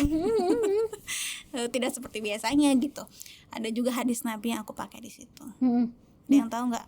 Yang mana teh? Ketika Nabi Muhammad kehilangan anaknya Nabi Ibrahim. Nah, aku cerita ya. Cerita dong. Ya, jadi mungkin netizen nih pengen Ketika kehilangan Ibrahim. Anak. Jadi kan Nabi Muhammad tuh punya anak 6 ya. Nah, ada yang paling terakhir tuh namanya Ibrahim. Anak beliau dengan Maria Alkiptia. Nama ibu aku by the way. Masya Allah. Iya, ini tapi Maria yang berbeda ya. Beda. Iya, jadi oke. Meninggalnya itu masih kecil banget kan. Kalau nggak salah belum 2 tahun ya. Kalau nggak salah berapa belas bulan gitu. Kalau bahasa kitanya tuh lagi lucu-lucunya lah gitu kan, lagi ekspor sana sini gitu kan. Pasti banyak lah harapan seorang ayah ya kepada anak. Apalagi anak laki-laki Nabi Muhammad tuh kan yang sebelumnya juga tidak pernah mencapai usia dewasa kan. Makanya pasti ketika putranya sakit dan sakitnya itu udah parah dan akhirnya meninggal, Nabi Muhammad tuh kan nangis. Menangisnya tuh menangis dalam ya. Kalau di hadis tuh diceritakannya bukan sekedar mengeluarkan air mata, tapi menangis berduka kehilangan. Nah, kemudian sahabat Nabi, kalau nggak salah Abdurrahman bin Auf, mungkin heran ya, nggak percaya lah gitu. Anta ya Rasul, engkau juga menangis gitu, kayak ibaratnya, loh kok Nabi mau nangis gitu. Terus Nabi bilang apa? Apakah Nabi bilang, ya, Nabi bilangnya gini, apa yang kau saksikan itu adalah bukti rahmat, tanda kasih sayang. Jadi apa yang mengalir di pipi kita, keluar dari mata kita saat kita berduka, itu tuh tanda cinta kita. Dari mana kita dapat cinta itu? Dari rahmatnya Allah kan. Tandanya kita sedang merasakan rahmat yang Allah berikan pada kita. Apakah itu tanda kelemahan? Masa kita berani bilang Nabi Muhammad kurang iman? Iya, lemah. Kurang beriman pada takdir, lemah, nggak berani lah. Siapa kita gitu? Nah, sekelas Nabi Muhammad yang penempaannya itu langsung sama Allah gitu, bersedih kok, berduka, dan beliau katakan, iya, ini adalah bukti rahmat dalam hati kita. Barang siapa yang tidak menyayangi tidak akan disayangi, kata beliau. Artinya it's okay to cry, berduka gitu kan, kehilangan, itu respon manusiawi gitu. Tanda bahwa kita mencintai, tanda bahwa kita tuh manusia yang punya hati lah, ya kan, masih punya hati. Alhamdulillah lo bisa merasakan cinta, merasakan kehilangan gitu. Jangan sampai kita menggunakan apa ya, justru menggunakan agama nih misalnya untuk membuat kita jauh dari kemanusiaan kita, ya kan. Kayak jangan berduka, biasanya ada alasan-alasan agama lah yang gak usah aku sebutkan mungkin ya. Jadi kayak justru membuat agama itu jadi tidak manusiawi gitu, padahal Nabi sendiri tidak mengajarkan itu kok. Gitu. Yang Rasul larang itu apa? Yang dilarang itu adalah meratapi. Kalau dulu kan di Arab itu zaman jahiliyah, orang-orang itu meratapinya dengan cara apa? Menggali lagi kuburnya, menggaruk-garuk tanah sambil menangis, bahkan sampai menyobek-nyobekkan baju, memukul diri sendiri. Nah, itu meratap gitu. Kalau nangis, bercerita itu bukan meratap gitu. Jadi tidak dilarang. Insya Allah juga tahu bahwa itu adalah bukti kita sayang sama orang itu gitu. It's okay. Tete, thank you for saying that. Anyway, tadi Tete udah sempat singgung soal support system. Jadi menurut Tete tuh sebenarnya kayak gimana kalau itu kan dari tadi Tete tuh point of view kita sebagai orang yang bersedih. Kalau orang lain yang lihat kita tuh ekspektasi apa sih sebenarnya yang harus ekspektasi kita tuh sebenarnya seperti apa? Dan orang itu harus seperti apa? Ketika menghadapi misalnya temen lagi berduka kehilangan anaknya, kehilangan orang tuanya, kita tuh harus kayak gimana? Apa yang ngebuat kenyamanan dan keamanan seperti apa yang bisa kita tawarkan? Yang nggak sampai ngebuat dia jadi apa sih lo, gue capek denger orang bilang sabar mulu, gue lagi nggak pengen sabar, gue pengen nangis, gue pengen ngeraung gitu kan, sering kayak gitu ya Teh ya. Semuanya teks misal ya waktu berduka gitu ada yang meninggal kan pasti WhatsApp penuh ya bilang sabar ya, iya gue tahu, sabar ya pakai stiker lagi. Iya, stiker innalillahi wa inna ilaihi raji'un. Ketika kita sudah melewati fase itu ya udah gitu. Udah oh ya itu kita sudah memahami bahwa oh itulah yang mereka pahami. Caranya yang mereka tahu tuh kayak gitu. Tapi kan ketika kita saat itu di detik itu membaca itu ngerasa iya gue tahu harus sabar, tapi gue lagi gak pengen sabar gitu. Kayak gitu-gitu lah Teh. Itu harusnya kayak gimana? Yang bisa kita tawarkan untuk mereka? Iya. Oke, ini berarti untuk orang yang memang punya keinginan ya untuk bersikap lebih baik atau berempati, karena nggak semua orang juga ya kayak nggak usah dipikirin gitu, yang penting ya sekedar ini aja ya, nggak apa-apa sih karena punya kesibukan mungkin ya atau apa. Tapi bagi orang yang pengen bersikap lebih nih, apalagi itu yang kehilangan tuh orang terdekat kita, misalnya ya istrinya gitu ya, kehilangan orang tua atau suaminya gitu kan, atau sahabatnya. Nah mungkin bisa dimulai dengan memberi ruang. Memberi ruang. Kenapa sih butuh ruang? Jadi ketika berduka itu kan terlalu banyak yang terjadi ya Nab ya, dalam waktu cepat. Siang meninggal, jam segini udah harus dikuburin gitu. Terus harus ngurus administrasi. Surat ini, surat itu. Iya benar. Didatangin, terus kalau punya asuransi ngurus ini. Pokoknya bolak-balik gitu kan urusan kita tuh, jadi fokus ke administrasi gitu. Nah sebenarnya kalau yang aku rasakan yang dibutuhkan itu adalah ruang untuk berduka sih, kesunyian, ketenangan, nggak usah banyak bertanya gitu, nggak usah apa ya dipaksa atau dinasehati gitu.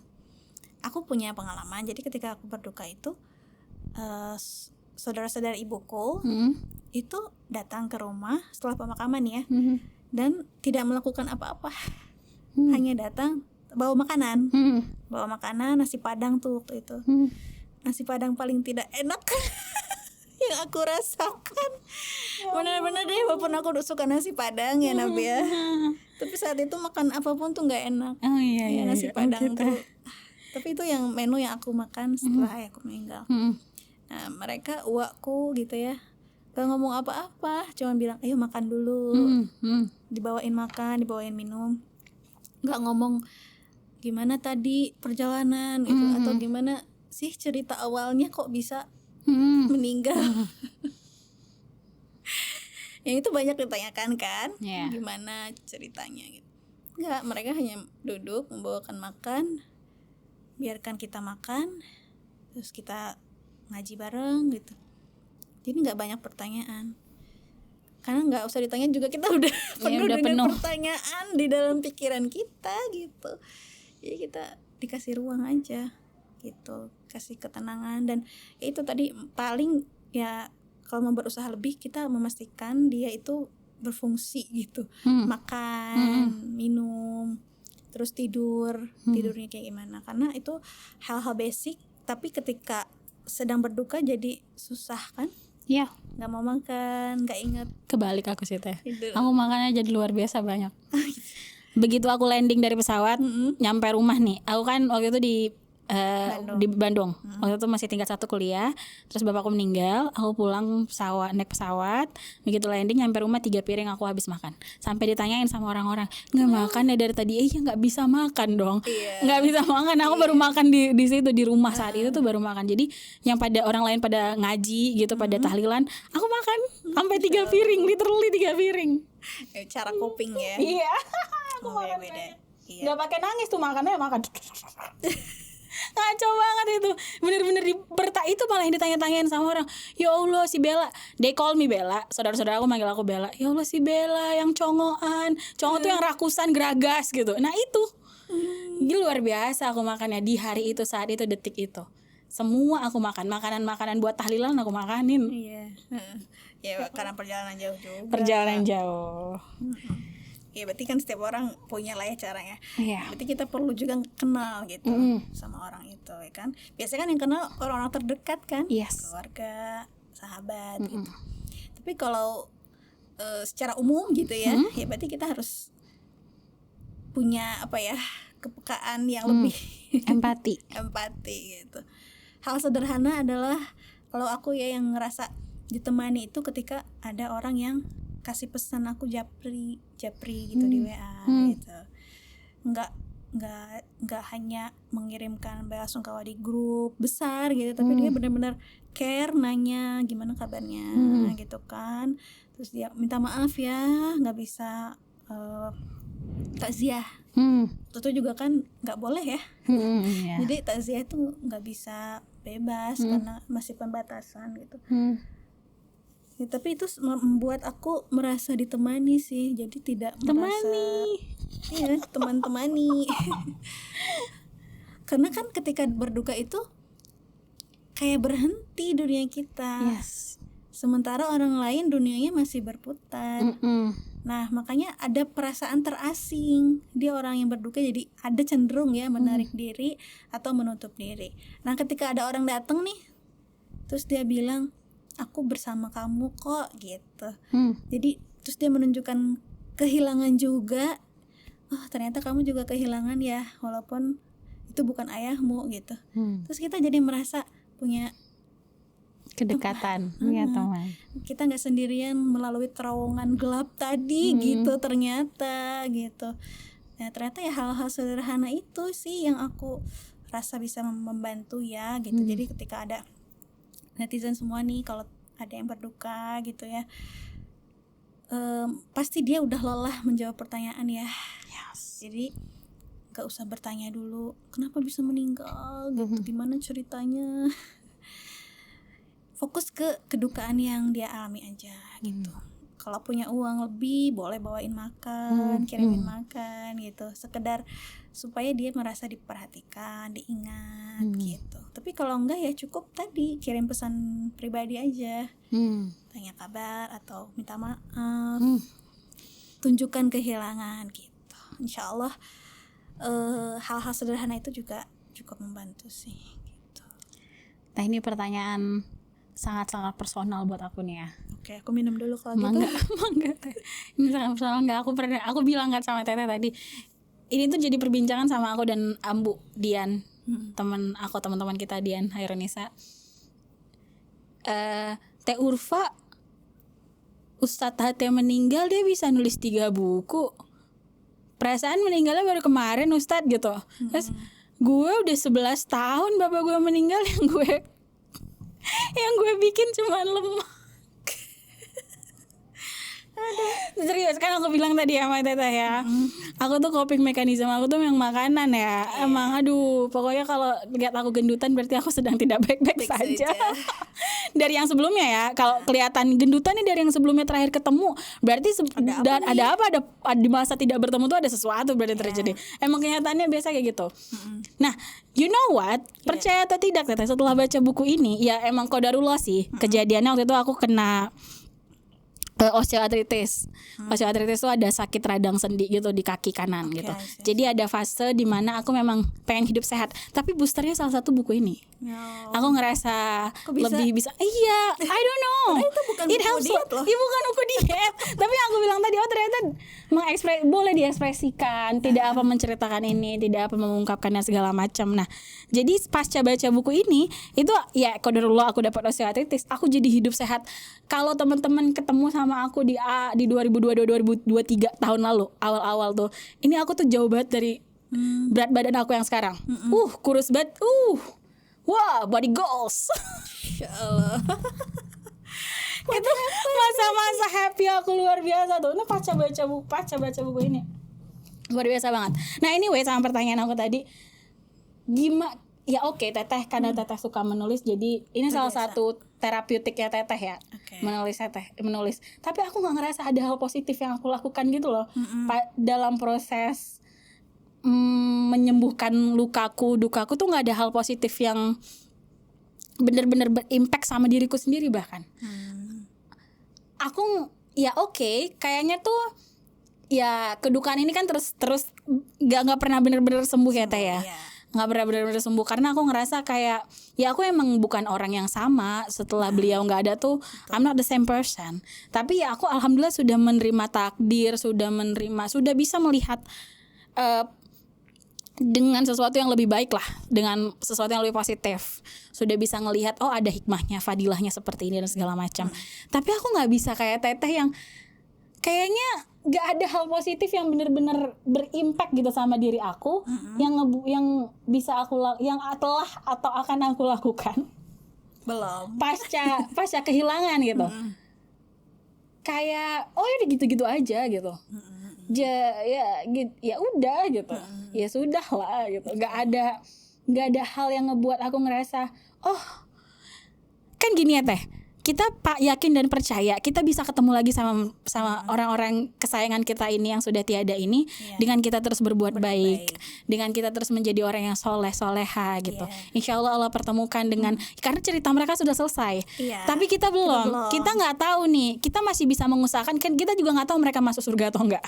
Tapi kita bisa mengusahakan, masih bisa mengusahakan surga buat mereka juga, selain buat kita gitu. Jadi dengan kita berusaha dan segala macam, tapi aku ngerasa kok ya udahlah gini-gini aja. Iya, ada fase kayak menyerah gitu. Iya gitu, kayak udahlah gitu. Nah sedangkan Teteh itu terus Masya Allah, barakallah fi umrika.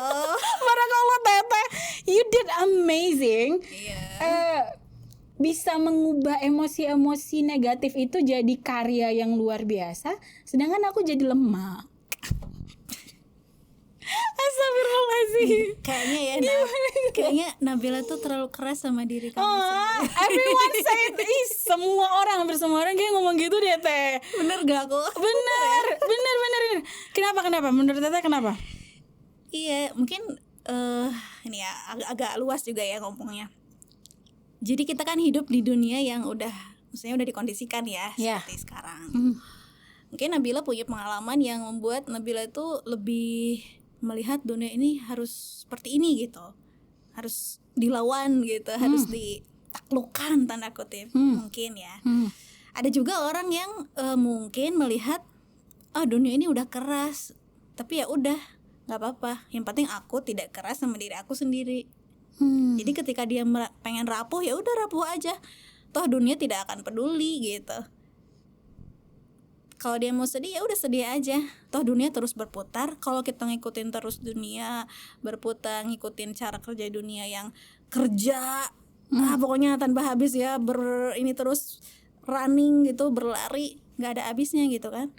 Tapi ketika kita punya compassion, belas asih ke diri kita, ada titik yang oke, cukup, aku nggak mau ikutan lari-lari dulu deh, aku minggir dulu, aku nonton aja, aku ada something nih gitu, punya sesuatu yang harus aku lakukan dulu nih gitu. Yang aku lakukan sesimpel itu sebenarnya. Aku menepi, menemukan dan membiarkan diri aku merasakan semuanya.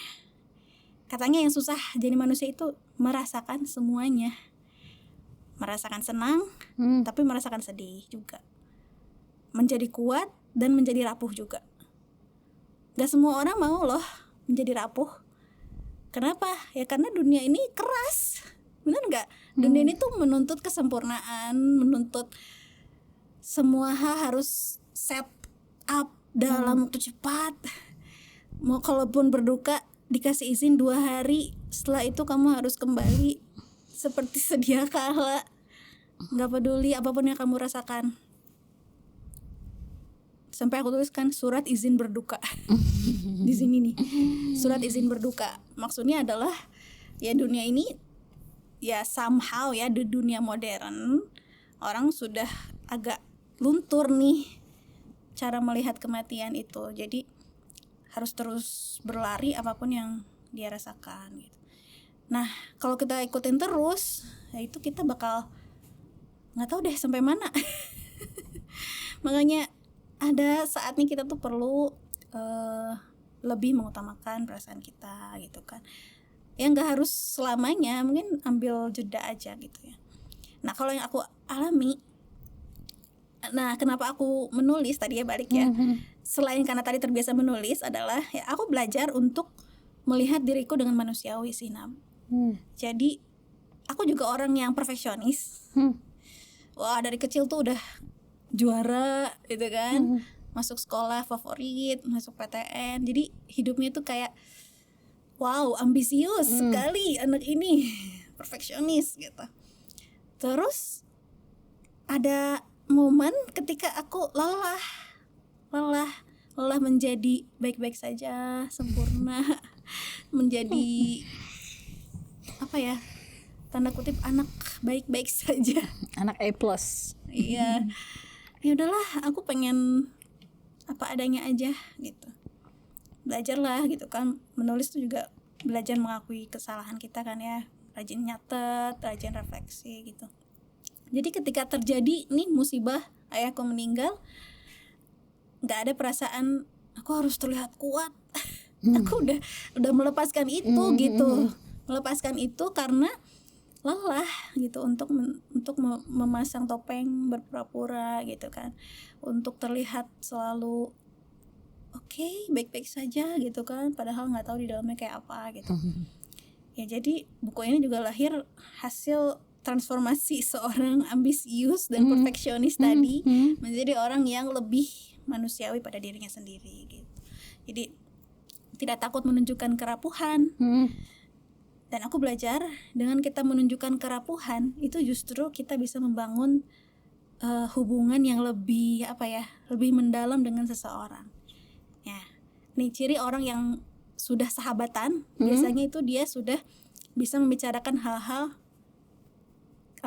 yang menunjukkan kerapuhannya ya kan, hal-hal udah bisa deep talk tentang traumanya atau masalahnya gitu. Kalau orangnya masih temanan biasa permukaan gitu kan, pasti kita cuma ngelihat yang senang-senangnya aja kan, kita berbagi hal-hal yang terlihat baik-baik aja gitu.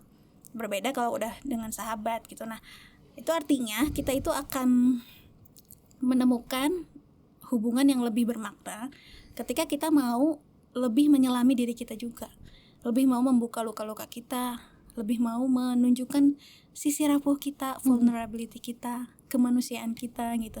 Itu akan membuat orang juga lebih memahami kita gitu.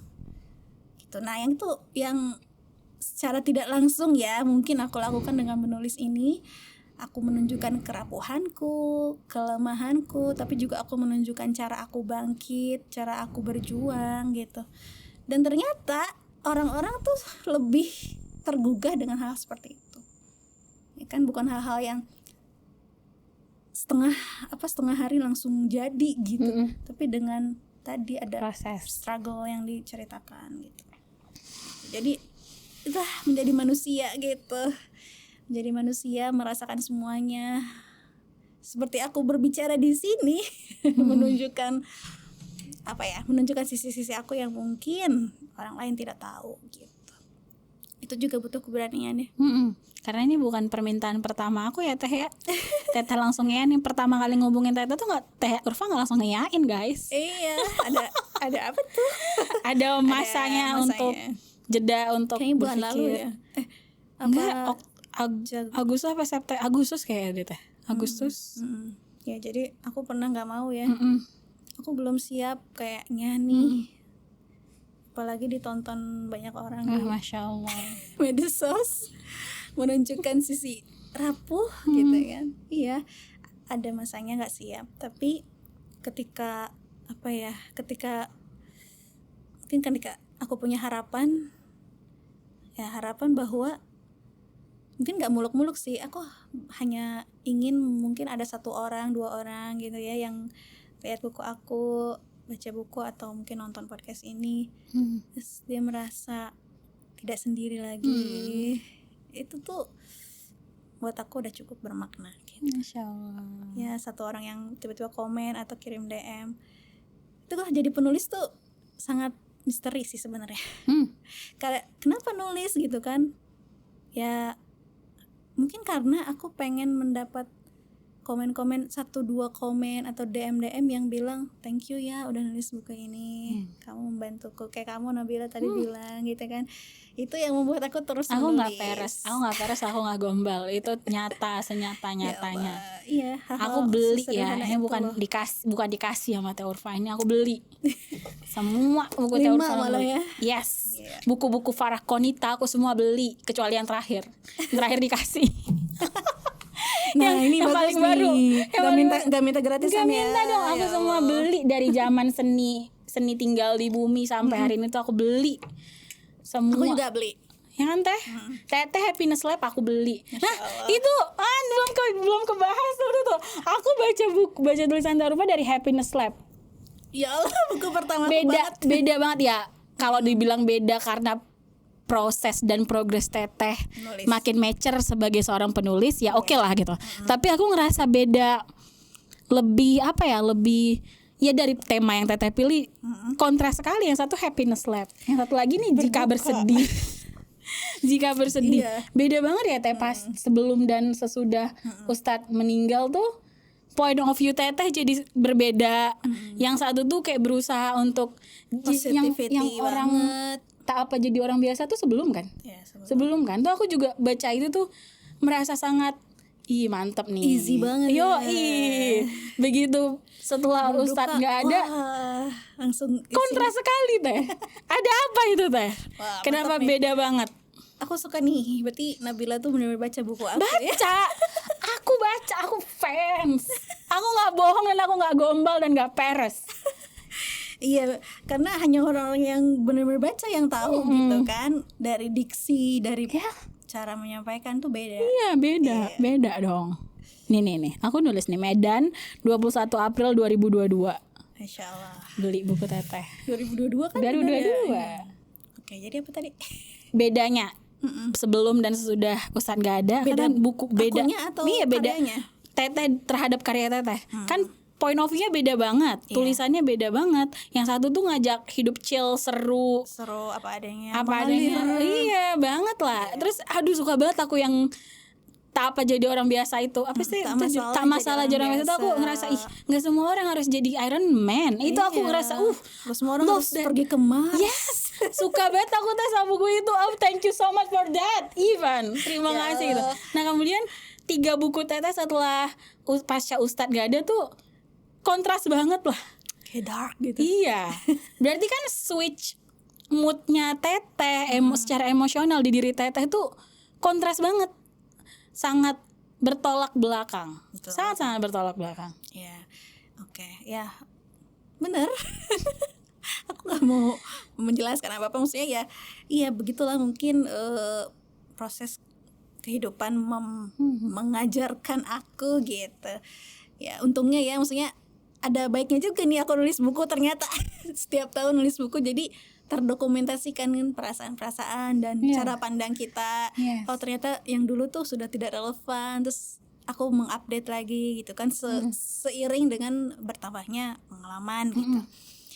Tapi yang aku rasakan ya mungkin semakin karena sudah mengalami kedukaan, kesedihan, kehilangan, itu membuat kita jadi lebih apa adanya ya merayakan hidup ini.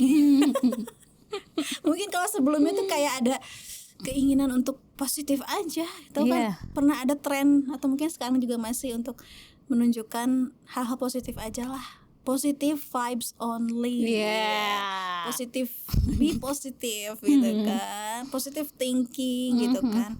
Ada masanya, dan mungkin di masa itu aku masih belum menyadari bahwa bukan positivity yang membantu kita survive. Bukan selalu berpikir positif atau memaksakan diri bahkan ya untuk selalu berpikir positif. Bukan ternyata. Tapi adalah kesadaran kita terhadap pengalaman kita senyata-nyatanya gitu. Kesadaran atas apa yang kita alami itu ya bagaimana adanya aja. Kalau ini kesedihan, gak usah kita balut dengan gula-gula dulu gitu. Kita lihat dia apa adanya dulu aja. Kesedihan ya memang gitu, kesedihan. Gak usah kita balut, oh mungkin ini ada hikmahnya. Mungkin di masa yang akan datang kita bisa melihat. Kayak aku sekarang dengan buku-buku itu bisa melihat gitu, oh ini hikmah dari yang pernah terjadi dulu gitu. Tapi di momen ketika kita dipukul banget itu, kita kan gak bisa ya melihat itu. Kita sedih ya sedih aja gitu.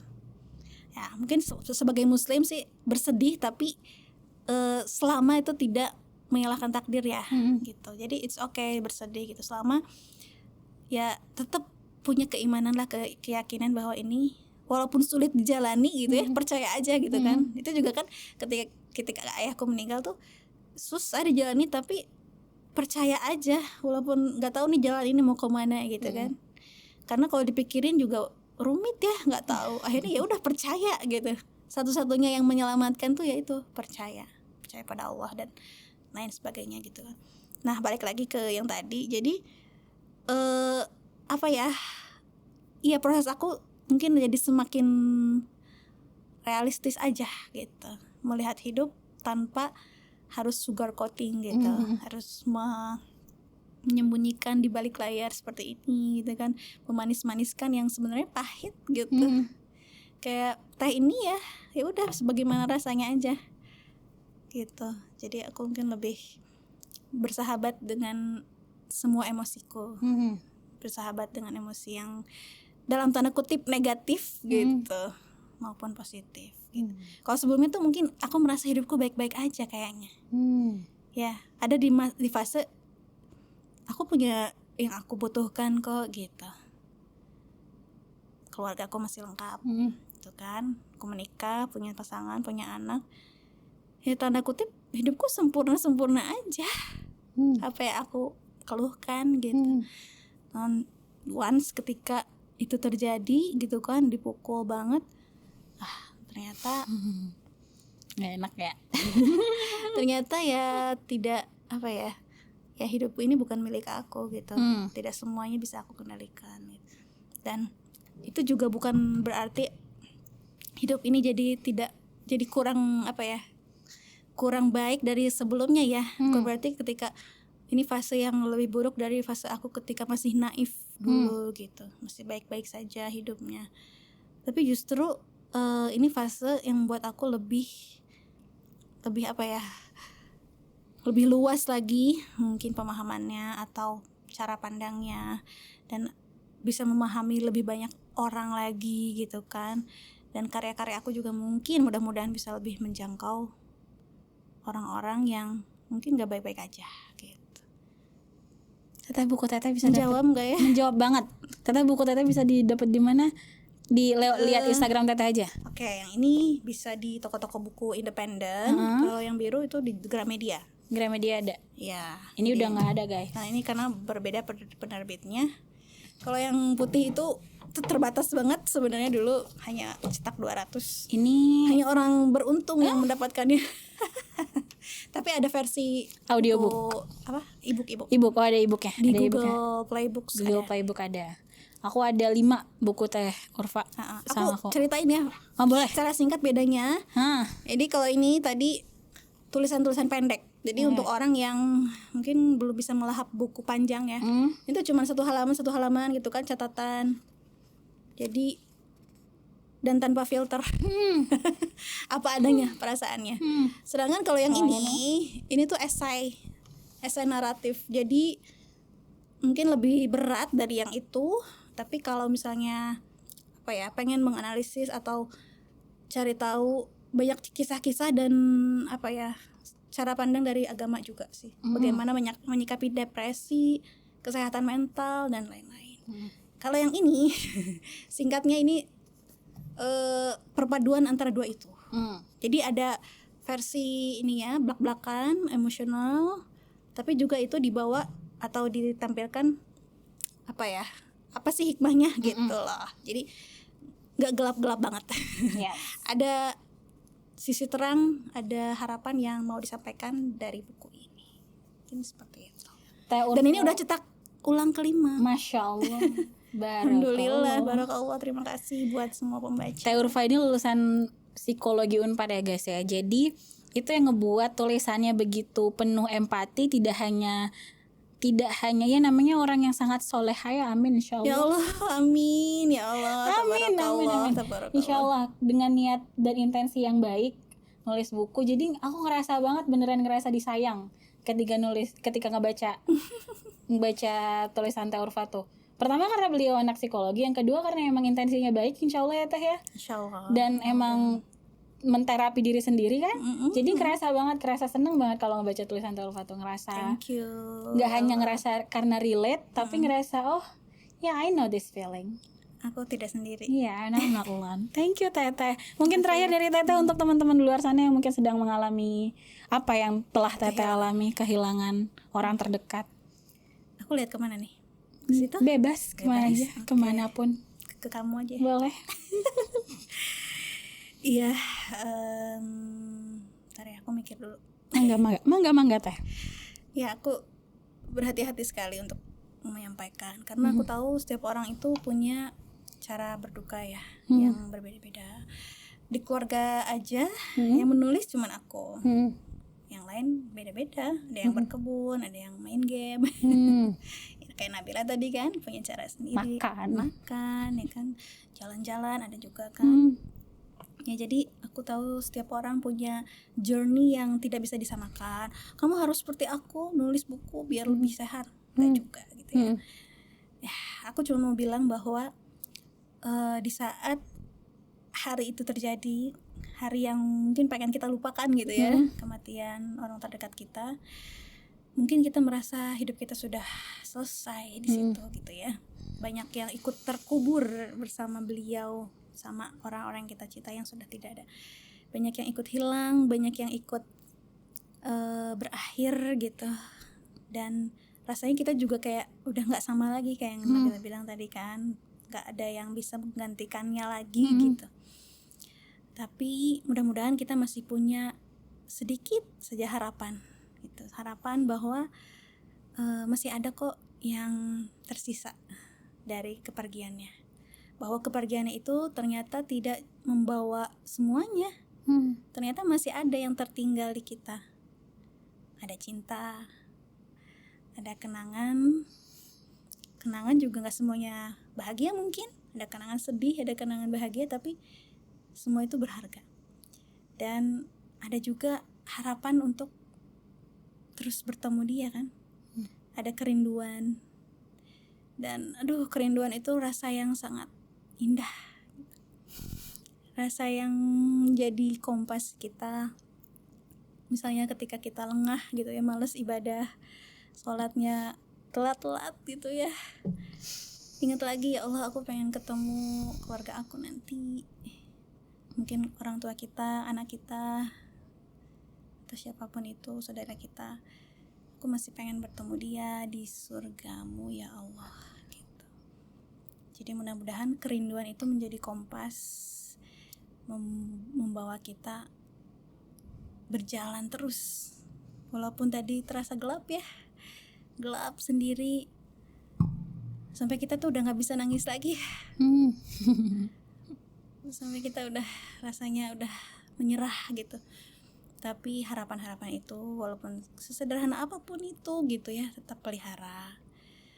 Karena yakin bahwa orang yang sudah tidak ada pun pengen kita hidup lebih baik, pengen bertemu lagi. ya bukan cuma kita yang pengen bertemu lagi, mereka juga yang sudah tiada pasti berandai-andai. Bukan cuma kita yang menyesal, mereka yang sudah tidak ada juga mungkin ada penyesalan. Dan ayo yuk pelihara harapan tadi, sekecil apapun, seperti cahaya lampu ini memandu kita gitu dalam hal-hal hari-hari yang gelap gitu. Ya mungkin kita ingat senyum dia, mungkin kayak tadi Nabila ingat MotoGP ya kan, hal-hal yang mengingatkan pada beliau. Atau kalau aku kemana-mana bawa ini, apa ini? Sapu tangan Ayahku. Ketika aku sedih, aku hapus pakai sapu tangan ini supaya I know dia ada gitu, dan dia juga ingin aku terus hidup dengan baik gitu. Hiduplah dengan baik sampai kita bisa bertemu, berpelukan lagi, cerita-cerita yang pengen kita sampaikan supaya nanti bisa kita sampaikan gitu. Dan sisanya boleh kalau mau baca buku aku supaya lebih panjang mungkin ya. Nih guys. Ya, 3 buku ini mungkin yang bisa teman-teman dapatkan di toko buku. Insyaallah yang aku sampaikan di sini tidak aku buat-buat. Ya seperti tadi aku belajar untuk jujur kepada diriku. Oke. Alhamdulillah, terima kasih Teh Urfa. It means the world to me. Percayalah, semua kata-kata yang Teteh sampaikan itu sangat berarti buat aku, dan aku yakin buat teman-teman di luar sana juga sangat-sangat berarti. Thank you for your books. Thank you so much. Terima kasih banget. Terima kasih Teh Urfa. Insyaallah kita ketemu lagi ya Teh. Insyaallah ini bukan yang terakhir Teteh main ke Tepani. Banyak banget yang pengen ceritain. Iya. Terima kasih teman-teman yang udah dengerin. Insyaallah ketemu lagi sama Nabila di podcast Sejahtera selanjutnya. Nabila pamit. Wassalamualaikum warahmatullahi wabarakatuh.